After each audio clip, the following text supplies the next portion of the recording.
To many people, the war in Ukraine that dominates the cable news channels might seem like this horrible specter that is largely somebody else's problem.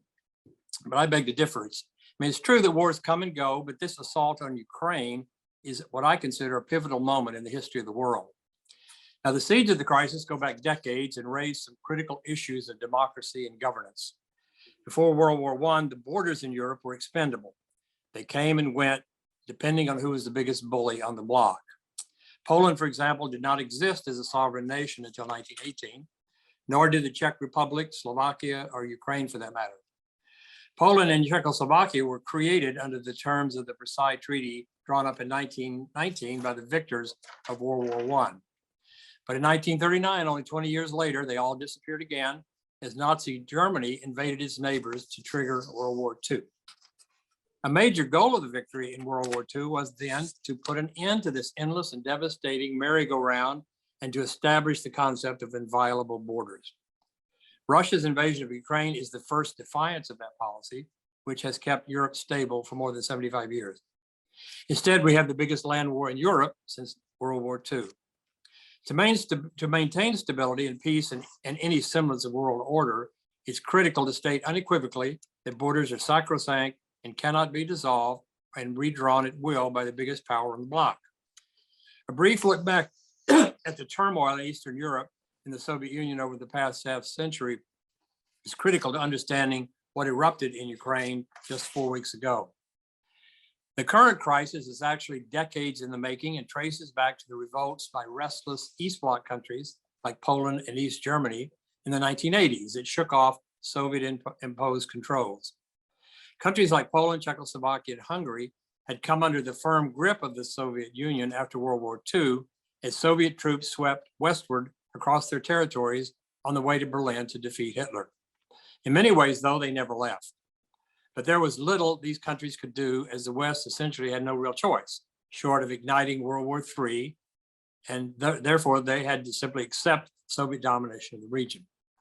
That did not stop many of the countries from trying to throw off the Soviet yoke, however, but it came at a high cost.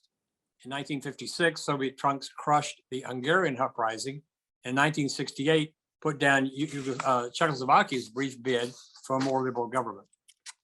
Still, the desire for change never died and began to sprout anew in the 1980s for a variety of reasons, among them the revolution in information and communication, rising standards of living, an uptick of travel into these nominally closed areas, and the rise of a generation that was not as paralyzed by the experiences of the grim post-war Stalin era. In a steady sweep of protests, Germans and Czechs and Poles began to take to the streets to call for democratic change like free speech, free elections. I was reporting from Poland for Newsweek during that period when the Polish trade union and opposition group known as Solidarity rose to power with a strike that shut down the Gdansk shipyard to the north. With each passing day, Solidarity emboldened the public and forced the communist authorities into a corner as millions of demonstrators demanded democratic reforms. It was a big gamble given the history of earlier Soviet invasions of Warsaw Pact countries. For months, this prodding by Solidarity demonstrators created a very tense relationship with the communist rulers. In fact, I was in Gdansk in December 1980 when Solidarity erected a huge steel cross across the shipyard to honor workers killed by police in an earlier unsuccessful strike. Solidarity knew exactly what was at stake. In commemorating this new monument, they said they had deliberately built it tall and buried it deeply in the ground to make it impossible for authorities to take down if they regained the upper hand. They were right on both counts. The authorities did take power by declaring martial law a month later, but the communists were not able to demolish the monument. They didn't even try.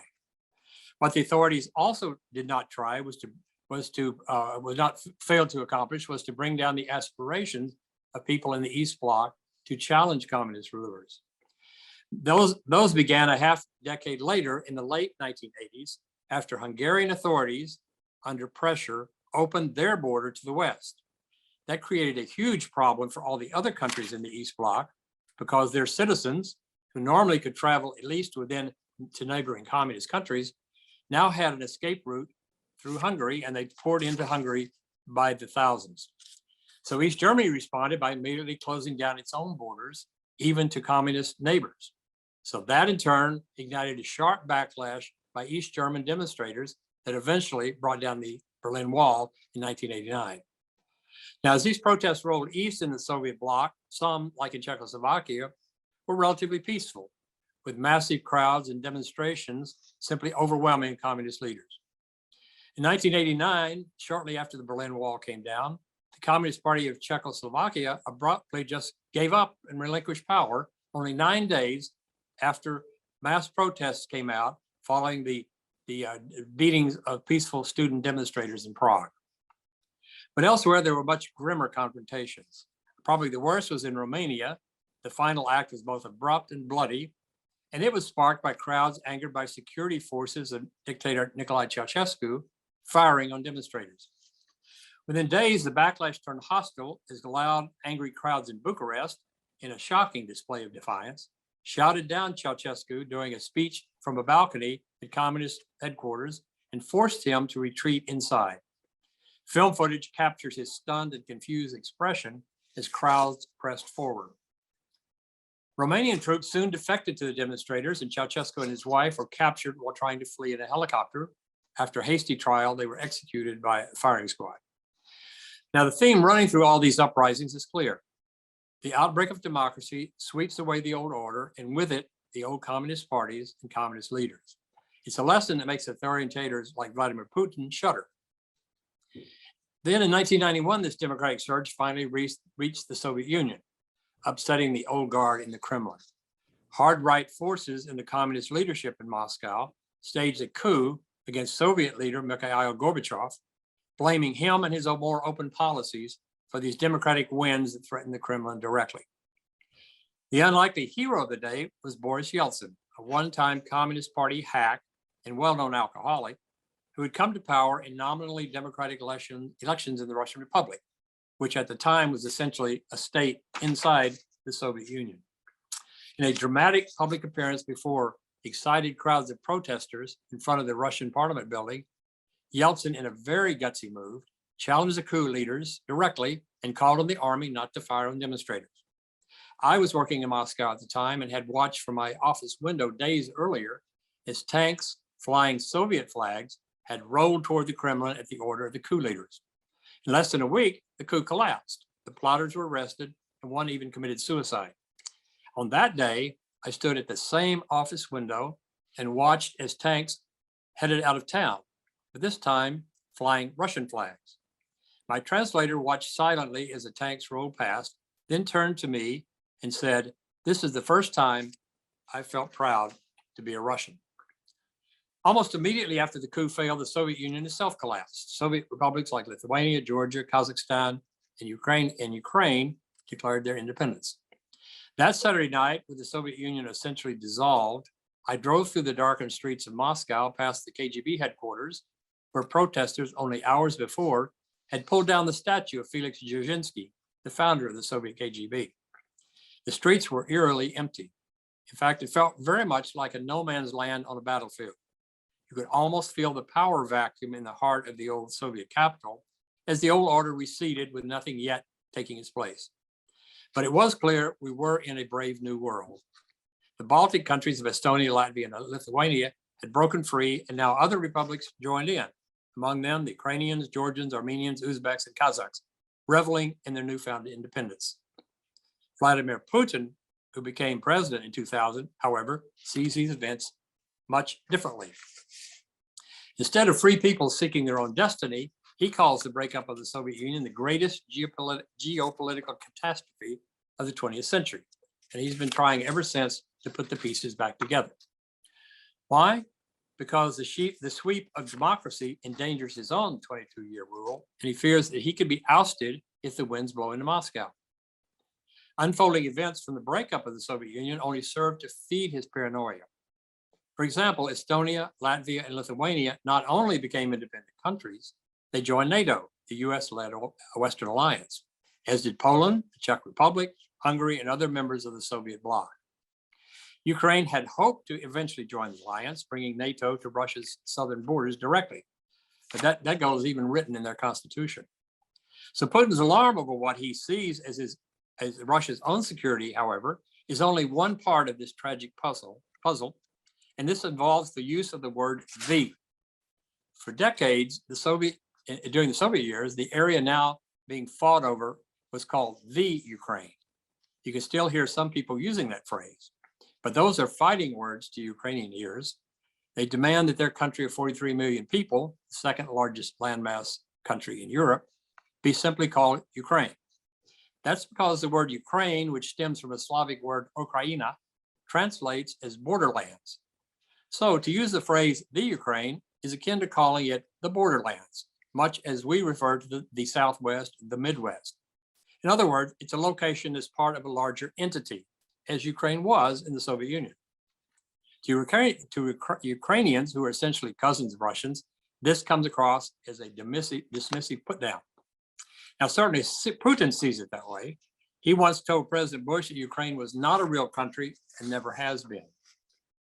It is true that the history of the area is complicated, but the capital of Ukraine, Kyiv, no longer the Russian pronunciation of Kiev, was founded in the year 482, which is 665 years before the founding of Moscow, if anyone is counting, and the Ukrainians are.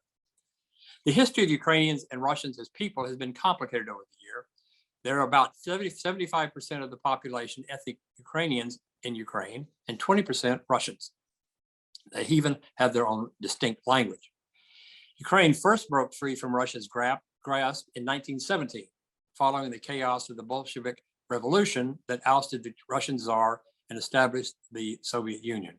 But 5 years later, it joined this budding Soviet Union after Ukrainian Bolsheviks, communists, took control of the country. One festering dispute between these two countries has erupted over the Black Sea area known as Crimea, which I think even most Ukrainians would concede is not historically Russian. In many ways, it was a fluke that it is even part of Ukraine. It was basically the result of an offhand administrative decision in 1954 by then Soviet leader Nikita Khrushchev, who gave Ukraine control of the area. It was unusual since Crimea is most decidedly Russian and a key part of its history. Russia annexed the area in 1783 and built its formidable naval port there at Sevastopol. In fact, Lord Tennyson's famous poem, The Charge of the Light Brigade, was about a disastrous charge by British cavalry against Russian troops that took place in Crimea in 1854. Now, after Ukraine became independent, its claim to Crimea was deemed an affront to Russian nationals, Putin among them. So when Russian and Ukrainian relations deteriorated in 2014, which I'll get to in a moment, Moscow triggered demonstrations by its supporters in Crimea and just summarily annexed the area. Moscow followed it by arming and essentially taking over adjoining parts of eastern Ukraine, notably around Donetsk, which is heavily populated by ethnic Russians. So that has provoked a long simmering, low-grade war in the eastern sections ever since, until now, when it's burst into the open. The breakup of the Soviet Union was painful for Moscow, especially the loss of Ukraine, and Putin, who clearly yearns for the greatness of the Soviet Union, of the Soviet era, if not the Tsarist era, has never forgotten that. Any map shows why. Russia with Ukraine is an empire. Without it, Russia is just another country. For its part, Ukraine, one of the biggest producers of grain in the world, has emerged as a real country in the last 30 years, and Ukrainians have taken advantage to write their own history. Crucially, after the breakup of the Soviet Union, Ukraine, like Kazakhstan, agreed to give up its nuclear weapons that had been stationed on the territory as part of the Soviet arsenal. The implied agreement was that Ukraine was giving them up in exchange for guarantees of their sovereignty. It was a gamble they were willing to take.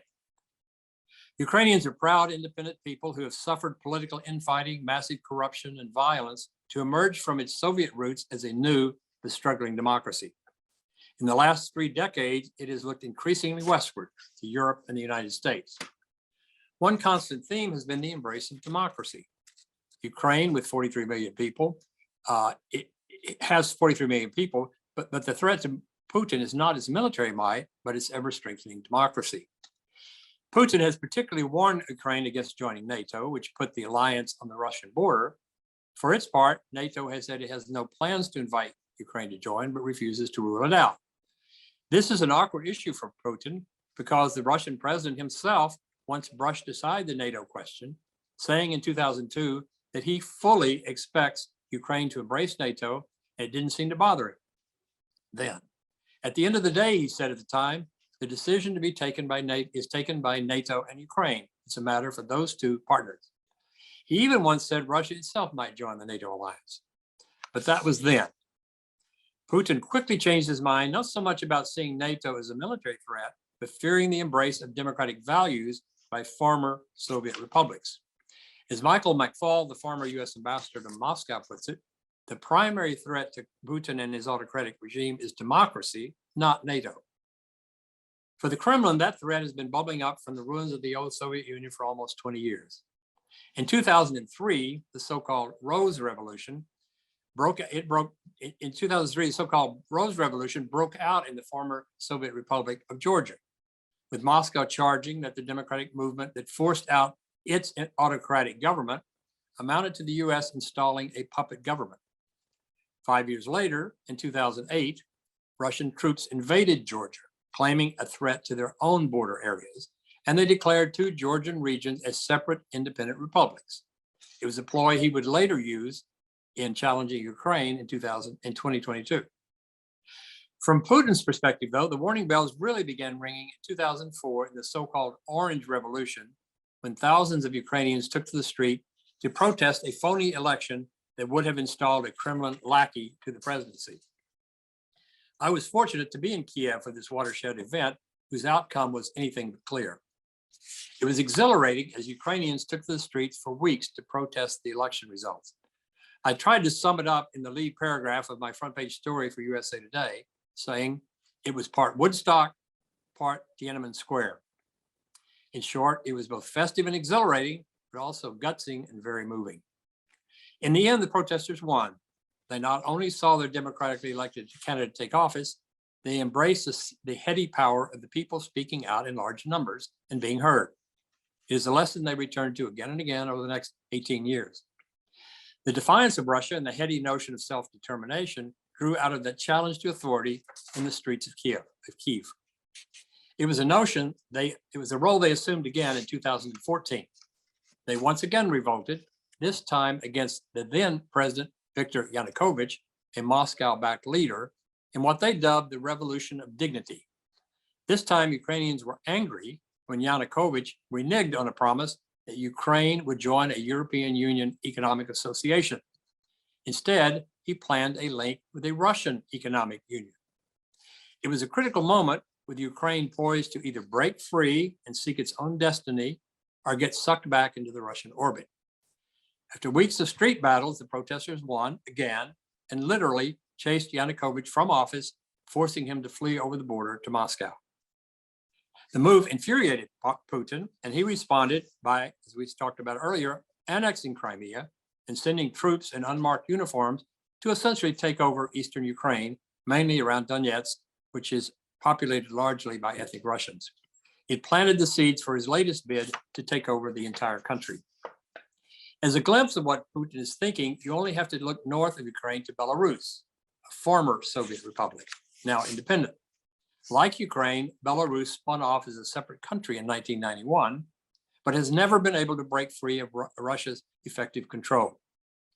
In 2020, however, an increasingly restive population rebelled in what they viewed as fraudulent elections, returning longtime strongman President Alexander Lukashenko to power. The dispute triggered weeks of nationwide protests and strikes by millions of Belarusians that brought the country to a standstill.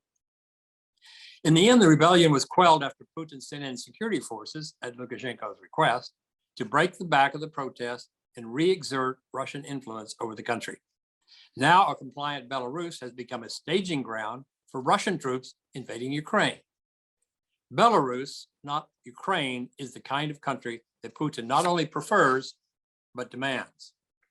The bottom line, Putin fears the lure of democratic Europe that could eventually undermine his own iron rule. British Prime Minister Boris Johnson underscored that connection last week when he said, "It's precisely because Ukraine and Russia have been so historically close that he has been terrified of the effect of that Ukrainian model on him and on Russia." Referring to Ukraine's Orange Revolution of 2004, Johnson said Putin has, quote, been in a terrible panic about a so-called color revolution in Moscow itself. That's why he's trying to brutally snuff out the flame of freedom to Ukraine, and that's why it's so vital that he fails. Just as Putin brought Belarus to heel after the democratic uprising in 2020, he clearly hoped to quickly do the same in Ukraine 4 weeks ago by ousting the democratically elected Vladimir Zelensky at the point of bayonets. So, where do we go from here? Well, militarily, Putin has largely run aground on the battlefield. His troops, faced with stiff opposition from Ukrainian fighters, increasingly reinforced with Western weaponry, have largely halted the invasion, at least from the north. Russian troops, tanks have bogged down in the mud, and Russian troops, largely draftees, are showing no taste for taking on the Ukrainian defenders. In fact, at least 5 Russian generals have been killed, largely by snipers, apparently after having to go to the front lines to try to prod Russian soldiers to be more aggressive. With many of the invasion routes stymied, Russian troops are increasingly focused on firing shells and missiles into cities against civilian targets in apparent hopes that they will break the spirit of the Ukrainians and force them to surrender. So far, that has only emboldened the Ukrainians. On the home front, meanwhile, Putin has stirred up precisely the kind of public unrest that he's been trying so hard to avoid all these years. One reason is that Russians view Ukrainians as cousins and find it hard to understand why they're attacking their relatives, essentially. Many Russians literally have family members in Ukraine. This is much different than attacking some obscure Central Asian outpost. And the return of growing numbers of body bags is dispiriting to Russian mothers and the broader public, reminding them of Russia's humiliating defeat in Afghanistan.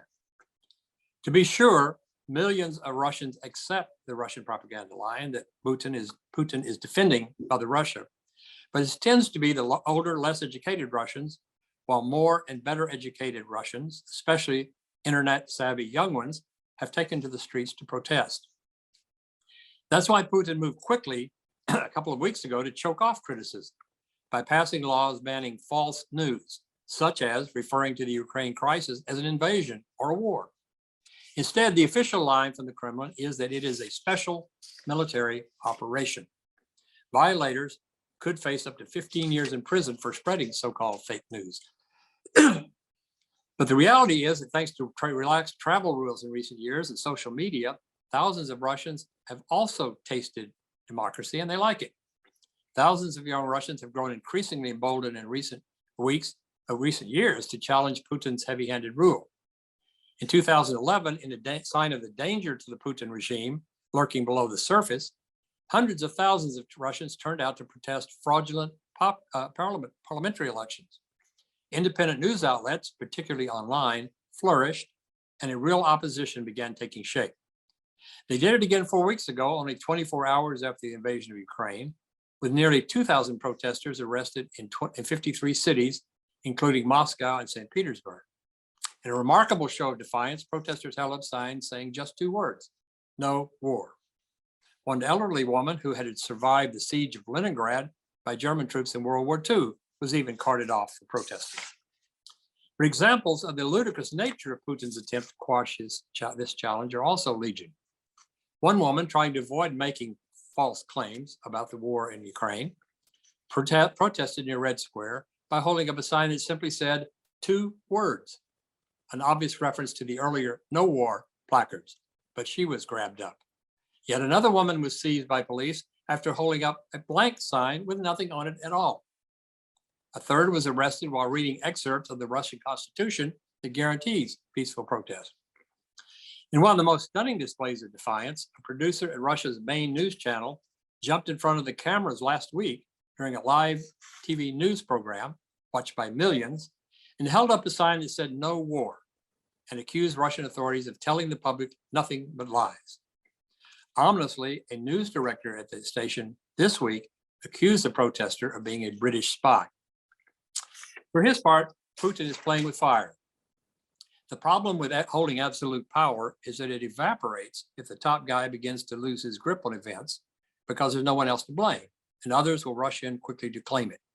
Toppling a lone dictator can even free everyone else around them, as we learned from the demise of the Wicked Witch of the West and the Wizard of Oz. Very dangerous stuff. In fact, Putin risks the support of those around him in the Kremlin, especially the so-called oligarchs who have thrived under Kremlin corruption, but are now being hit by strict Western financial sanctions and fear they may go down with the ship. Putin's penchant for blaming his underlings for military and security mistakes is also dangerous. And I seriously do not discount the possibility of an attempt to oust Putin, some kind of coup. In Ukraine, the citizenry has shown great resolve by taking on the invaders directly. They have thrived under a freer system that has looked increasingly westward to Europe and not eastward to Moscow. And President Zelensky, the Churchillian leader in camo t-shirt and combat boots, has galvanized his people and electrified the world. That is the kind of thing that wins wars. Now, if you want to get a unique glimpse of what Ukraine is all about, I recommend you look at the Netflix series called Servant of the People. It's a sitcom that ran on Ukrainian TV from 2015 to 2019. It's a comedy about a young high school history teacher who is unexpectedly elected president of Ukraine after a video of him making profane rants against government corruption is secretly filmed by a student and goes viral. The program was created by and stars none other than Volodymyr Zelensky himself, then a comedian and dancer who, in a wild twist of events, was actually elected president because of the popularity of the program. What makes the program so fascinating to me is that you can see how it boldly fills in the space opened up by the blossoming democracy in Ukraine, where they're willing to take on their political leaders. Zelensky, of course, is not a politician at the time, but he directly confronts with humor the corruption and sycophancy of politicians as Ukraine sheds in fits and starts its old Soviet ways. It's also poignant. The scenes in Kiev show a vibrant modern city, the same one that is now under siege by Russian artillery. In fact, many of the same buildings you see on the program have been reduced to smoky ruins in just 4 weeks. But Ukrainians are fighters, as World War II showed, and will not go down easily. The Russians may eventually make it into the key cities, but I think we're looking at months of insurgency and guerrilla warfare. Ukrainians are simply offended by this bullying from the Kremlin. More likely is a stalemate that could drag on for weeks, but Ukrainians seem determined not to buckle, and the Western alliance seems eager to help them by supplying weapons. Russia's cruel attack has emboldened not only Ukrainians, but Poles, Czechs, Swedes, Germans, Finns, and Slovaks by demonstrating how fragile life is in this part of the world if you don't stand up to bullies. So why should we care? Well, as the most powerful economic and military country in the world and the leading democratic country, we in the world need stable borders and predictable behavior from our friends, allies, and adversaries. We also need to demonstrate that these kinds of bully tactics won't be tolerated, as they were at the outset of World War II, when the Nazis grabbed parts of other countries with the thin excuse of protecting ethnic Russians. It must be stopped or Putin will be emboldened. Now, I realize that a lot of Americans think we have no business mucking around in foreign areas far away, but that is the burden of world leadership. Many people would like to farm out diplomacy to the Brits, while we focus on building computers, raising wheat, and binging Netflix. But the price of world leadership is to take on tough challenges, and this is a big one. So that's a little bit of my overview of Ukraine, and having not watched TV in the last 1 hour, this could all be changing.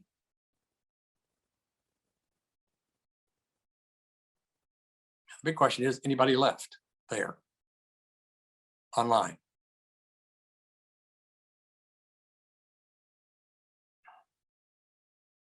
There's Patrick Sutherland. I'd be glad if anyone has any questions. I'd be glad to answer. I really feel so fortunate to have gone to the Soviet Union in 1977 and 80 and come back in the 90s and then spent time in Ukraine, because you kind of need to see that sweep of change from a very Brezhnevian Cold War, deep Cold War period to the opening in Eastern Europe, to see the kind of infection that democracy has brought to this area and why things are unfolding the way they are. I see, does Elizabeth have her hand up? She's got her virtual hand up. It says, please tell participants to post questions. I guess I'm the de facto host here. Doug, the intelligence on the invasion was need to see the rest of that. I'm seeing messages come up, but I'm only getting one line of them. Oh, here, the intelligence invasion was unusually accurate. Do you have a sense of why that is? Is the warning about cyber attacks in the US and NATO equally accurate? Well, I would say it's often intelligence on such things are accurate, but it's not normal for the US to talk about it publicly. And I think what they wanted to do in this case was to demonstrate that they knew what was going on, because it's a typical ploy by the Russians to claim that the other side is attacked them. It's the same thing the Germans did when they said Poles attacked a German radio station to trigger World War II in Poland. They want to accuse the other side of doing something to them. So it's been very effective for the US to say, well, we now see them trying to set up a phony attack down in parts of Ukraine, or we understand that they're trying to set up a possible chemical attack or claim that they're being attacked. So I think the intelligence has been very, very effective, and to do so publicly, slightly a gamble, because you're kind of telling people, you know, here's what we know about you, and often you don't want to show your cards. But in this case, I think it's really pulled the rug out from under Putin, and was one reason why finally he just went in. He was trying to maneuver a reason, and finally he just didn't give a reason, he just went in. Okay.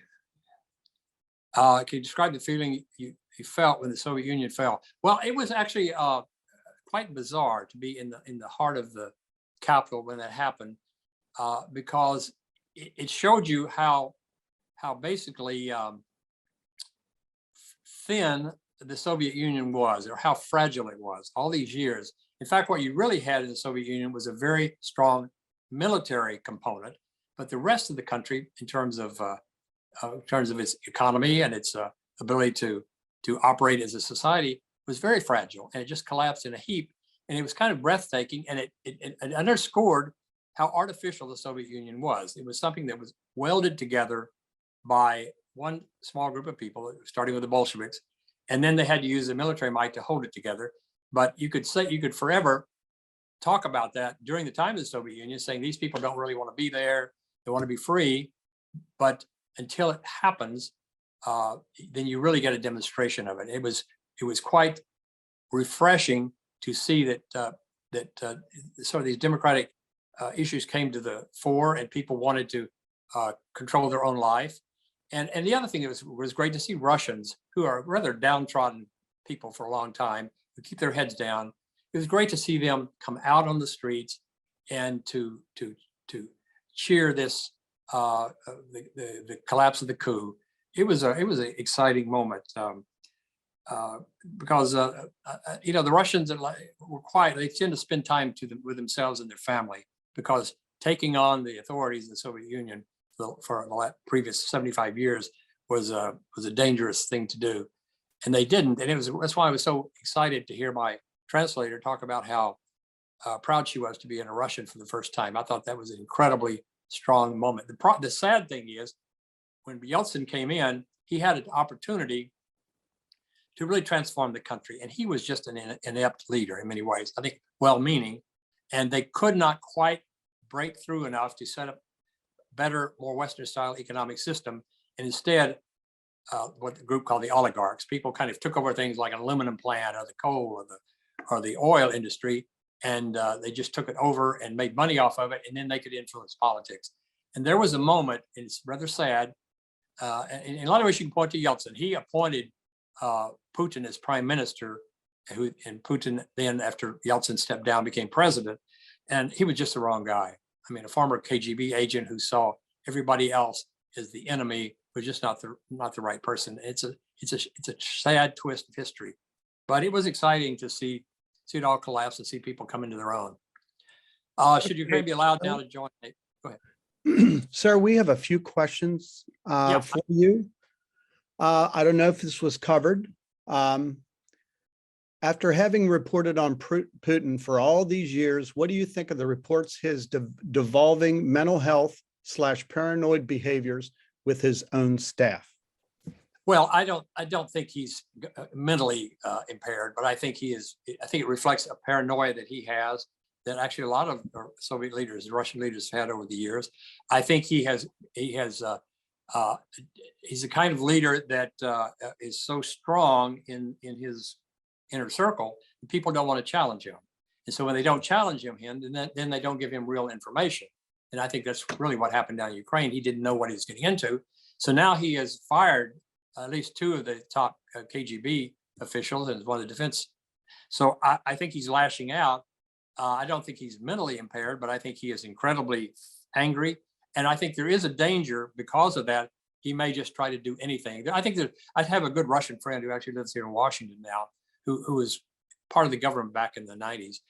And he said he's really concerned that Putin might want to use what they call tactical nuclear weapons, which are not international rockets, but they're local, which is horrible, but still, it doesn't mean he's sending them over here. But he thinks he would go that far, or certainly to use chemical weapons, because he just cannot afford to be wrong. Because what now? What can he now do? I mean, he can't just say, "Oh, sorry," and move back. I mean, that would threaten him directly in the Kremlin. So he's a bit of a jam. It's a dangerous time. Next question. Doug, so far, do you think the U.S. and their allies are responding appropriately, such as President Biden just telling U.S. residents to expect a cyber attack from Russia?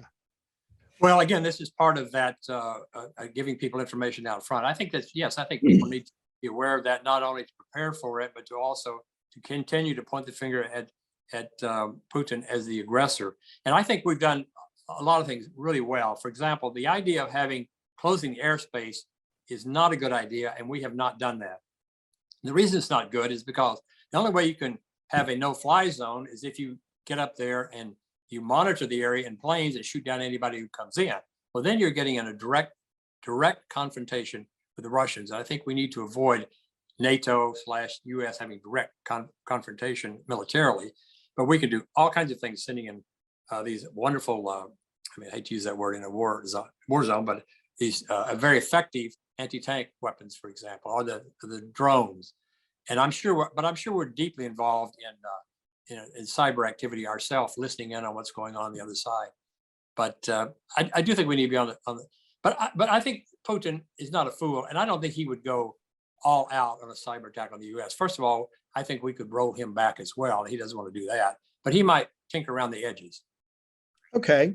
Have you heard any information about TV stations being shut down and political parties being abolished from participating in the Ukrainian government? I have not. There is one case that I can't say I'm familiar with in specifics. That was might be considered a very, I won't say Nazi-ish, but very right-wing. That I think he has put his hand on Zelensky and kind of tried to curb them. And I think the reason is because you never know if a group like that is being manipulated by Putin to do something outrageous, so that Putin can say, well, see, there's those Nazis I've been telling you about, and we're going to do something about it. So he's had to kind of walk a thin line, a careful line. But it's amazing to see in Ukraine the degree of news coverage that they've been able to do for their own people. When you compare it to what's happening what's happening in Russia, where they had to shut down any independent voices at all. And there used to be some really good ones. And it's a tragedy. How about this one? Should Ukraine be allowed now to join NATO? Should the U.S. allow Polish planes to take off from NATO based in Germany? I think it's dangerous and they should not do that for a lot of reasons. One of them is that a big problem with these jets is that they need to have a base in which to operate from, even when they get to Ukraine. And it's very hard. I'm not sure they have the best facilities for that. And it would be very easy for the Russians to target those runways and airports, and that would make them ineffective. You don't want them flying out of NATO territory. And secondly, I think the most effective things would be these anti-tank equipment, anti-aircraft equipment. I think we're sending in a lot of that to shoot down the Russians, and drones that could knock out some of this equipment that's sending things in.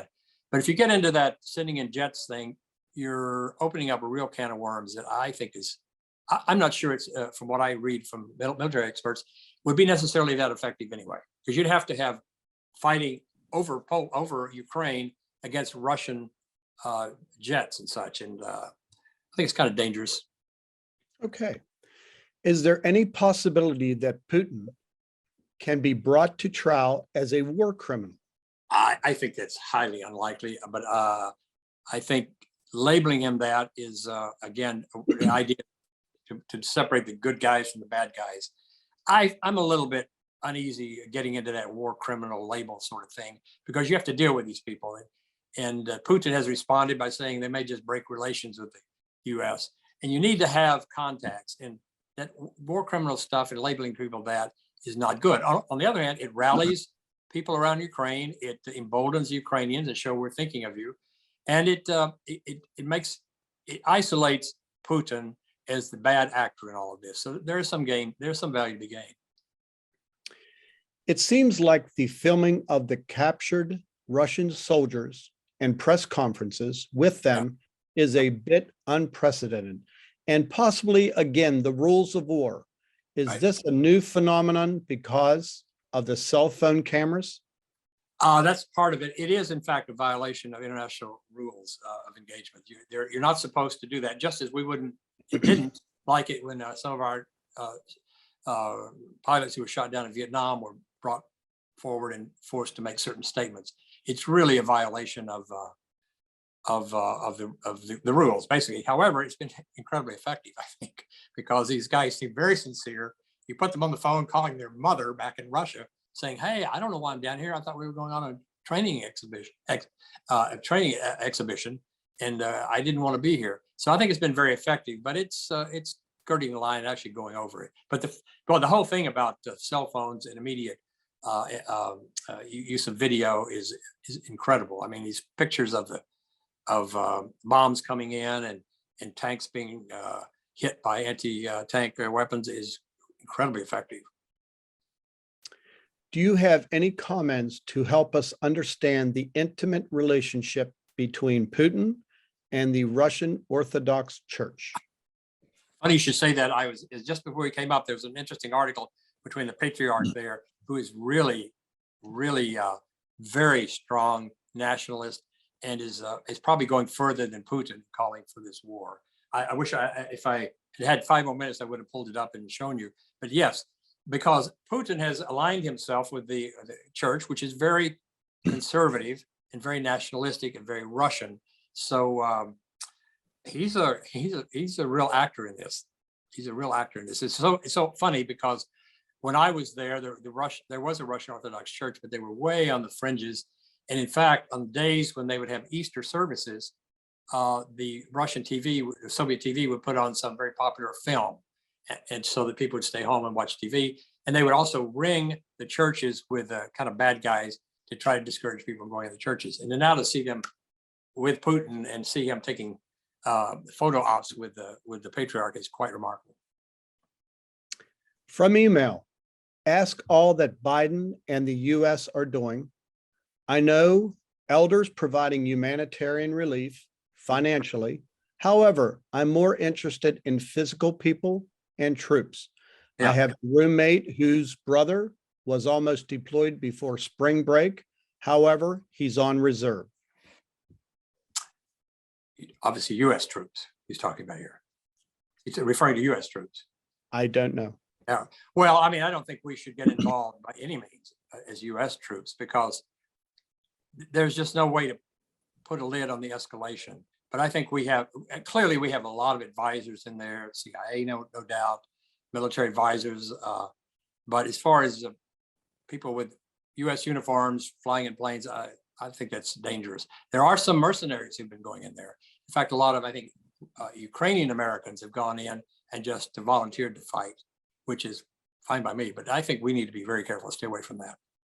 I mean, the thing is, we've got him isolated. He is invading the sovereign country and violating the rules about borders, and there's no squirming out of that. So let's don't complicate the moral lesson here by us going in and doing something. He's in a real pickle.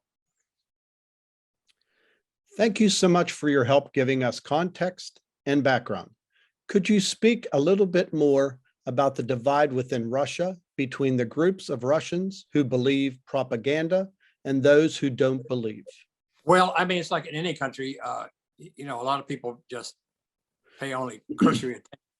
But so I do think that the older people, particularly those who have any kind of connection to World War II, when Russia was, you know, just laid waste, it was a horrible situation that they endured. And there's this sense of rallying around Russia and feeling strong nationalist feelings is very, very palpable in Russia, particularly among an older generation.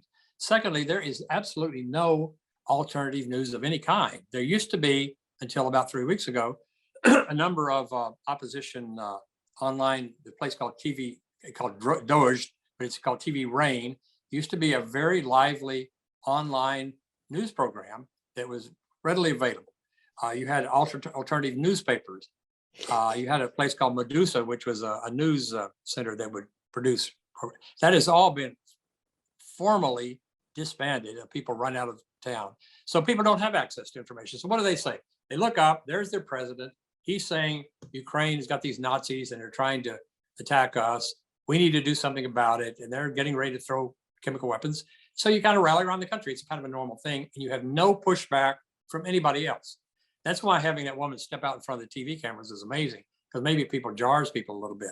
Now, as I say, that's kind of an older, not so internet savvy group. Younger people, educated, have traveled, you know, they see this as critical in their life. And that's why a lot of them are actually leaving. Instead of staying to fight, they go say, I'm just going to immigrate, because things could turn back to a real Soviet period. It's tragic. It's a real tragedy. How effective is naming Putin a war criminal, and how fast can it be utilized? Well, as I said, I think it's a double-edged sword to do that, because you do have to deal with these people. On the other hand, it does turn a situation into very black and white. Who's the good guy? Who's the bad guy? In terms of, that'll never happen, because first of all, he's not going to leave Russia and someplace where he's going to get arrested and tried. And even some of the worst actors from Serbia, for example, took years to do anything like that. I think it's just a good way to further isolate Putin and make the point that he is acting outside the bounds of normal behavior for heads of state. So it serves a real purpose in that sense. How familiar are you with the Soviet Union and Finland conflict? I believe that conflict at a time like this is very relevant. Finland won the war. Is this a sign of hope for Ukraine? Well, in fact, a lot of people are equating the Finns' success against the Soviet Union before World War II, or the outbreak of World War II, with the Ukrainians, a small country taking on a larger country and basically checking them or beating them in the case of the Finns. Of course, the Finns were able, it was during winter, and they were able to take advantage of their ability to ski and to move around quickly. And it was a disaster for the Soviet Union. And I think you're seeing that with the high mobility of the Ukrainians to move around and to use these anti-tank weapons that are very mobile. So I think there's a lot of parallels to that. Of course, we do also have to remember that at the end of that, Finland remained neutral. That was kind of part of the agreement. Finland neutral, Austria neutral. And in a lot of ways, Ukraine fits in that pattern, is having been non-aligned and neutral. However, the interesting thing is that Finland, which is decidedly neutral, and even in Sweden, which has just kind of chosen to be neutral, have both cozied up to NATO, attended the last meetings, and there's considerable talk about them joining NATO. So I think they look around and it kind of backfires on Russia. They say, well, wait a minute, Ukraine's right there, and they're neutral, and you rolled right into there. So maybe it's not a good thing to be sitting out here and doing that, especially when you see how the NATO has responded. So maybe we should join NATO, they say. I mean, I think if, for example, if the Baltic states of Estonia, Latvia, and Lithuania were not part of NATO now, they could very well have Russian troops crossing their border. So I think it's saved their skin. Putin recently reached out to China for help. How concerned should we be? Does China's stake in this affect the possible outcome? They can have, I think, on the margins, I think they can prolong things. They could give some they can boost Russia to a certain extent. in terms of economic sense and in some trade sense. But I think the Chinese are very savvy. They know what's going on. They know where the bread and butter is as far as economic ties, and that's with the United States. And they're not going to do that. And so you're doing what the Chinese tend to do, which is kind of take a middle position. It's just like on the UN Security Council, when there was a vote whether to have the General Assembly debate the issue of the invasion, China just abstained. So they didn't side with Russia, which would have been bad. They didn't go against Russia. They just abstained. And I think in many ways, that's what they're doing now. And you can bet as things get worse for Putin, they're going to pull back even more. I understand that recently there were a couple of reports in Chinese TV news referring to the situation in Ukraine as an invasion and the shelling of cities and all. So they know what's going on. I don't think they're going to get in too deeply. It serves them no purpose. There's no reason whatsoever for them to do this. Sir, we would love to thank you for your time, your knowledge, and your experience. But we're almost out of time. All right. Let me say one thing if I can. I appreciate the time. Thank you very much. I appreciate the opportunity. But let me say this, don't believe anything I say. And I say that in the sense of these days, everybody needs to go out and do a lot of their own reporting. I hope the things we talked about here has sparked your interest to go out and read more and support these things. Because what we do not need these days are people who are saying things that are true and the public swallowing them. So if you've been found this interesting, please go out and read more on this and steep yourself in knowledge of the place. And go watch that Netflix program called, what is it, Guard of the People. It's really interesting. Thank you so much, sir. Okay, thank you, Elizabeth. Thank you.